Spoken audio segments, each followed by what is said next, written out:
So Rise of the Beast finally gave us a fully licensed Porsche Transformer. Great!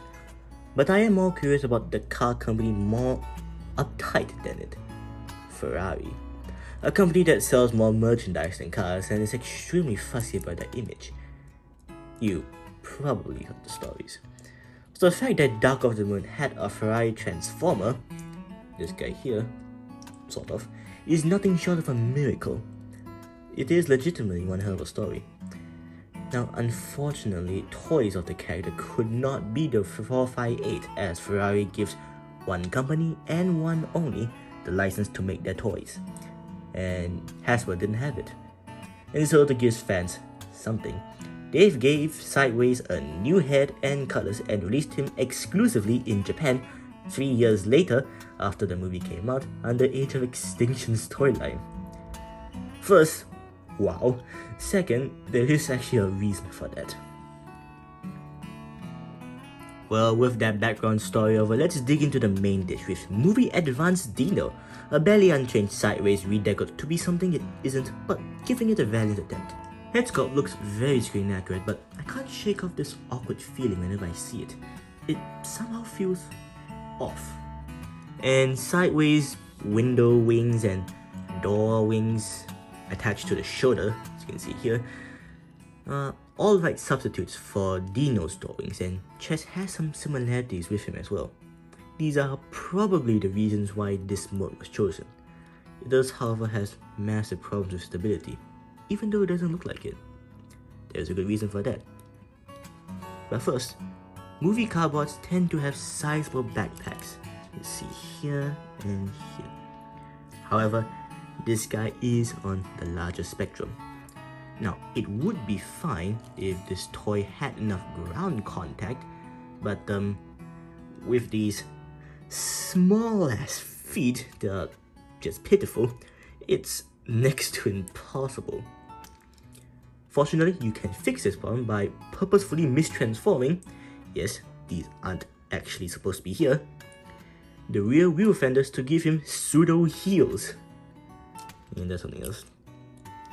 The legs are also highly articulate with tons of forward movement, but are on the thinner and lankier side of things. The arms are polar opposites. In terms of thickness, of course, as these are quite chunky compared to the legs. But it too is very limber with butterfly joints, as you can see. But elbow, when bent, is very unnatural. It feels like I get a pair of scissors and cut them off.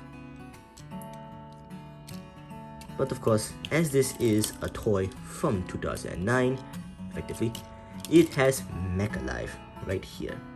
Did you notice? You probably can't see it to the lighting, but there are gears moving in there. Barely. It's a neat gimmick, but it never registered into my mind when I first saw him. Most likely due to it being partially obstructed. Like, seriously? I could barely notice them. And I think Mecha Life wasn't that good of a gimmick in the first place. Like, it is interesting, it's neat, but it really only does one thing and it barely does it, if I'm being honest. It also has automorph, but that's for transformation, and it involves the grill.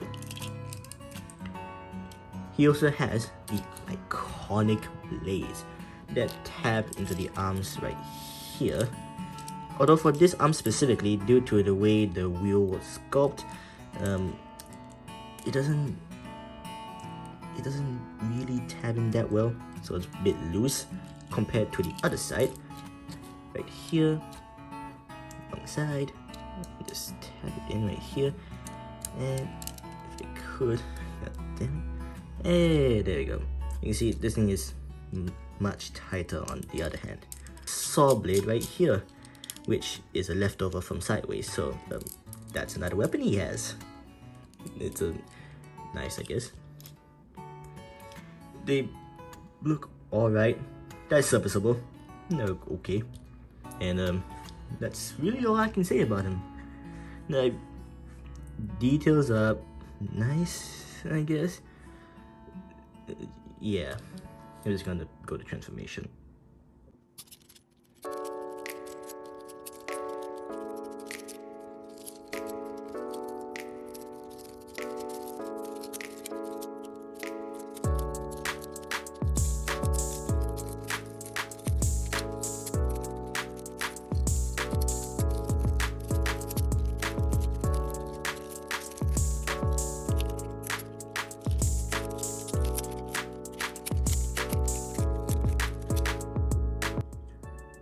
Save for the Automorph gimmick, the conversion is standard cardboard. Fold limbs, unpack the bag, the norm. Now I'm going to show you the Automorph gimmick. Press the grip. There you go. Quite neat actually. But other than that, the car itself is more interesting. The reason why I say that is because unlike every other on-screen cardboard, like these two guys here, this Audi R8 is not an Audi R8. It's merely an unlicensed approximation of the real thing. Something Studio Series Dino became years later, an unlicensed approximation of a 458. Another common, if strange, similarity with Dino that's just plain weird. Another oddity is the sole Autobot symbol placed at the rear. Not the best place for one, especially its size. I do, however, like the purple used for the windows, a color I believe is almost never used for this job. And it shows me that red and purple is actually a really good color scheme. It's quite nice. I wonder if they could do more bots with this color scheme. Be interesting to see. And he does also have weapon storage. It is also more involved. Fold this back up. You notice these tabs right here, and they just simply plug in. There you go. And to the other side. Just claps together, and they're actually sculpted in a way that you could do this. Neat. And then you just fold it up. And there you go. Installed. It's fine, I guess, but a simple undercarriage plugin would suffice, like a lot of the other bots I have. It does roll though.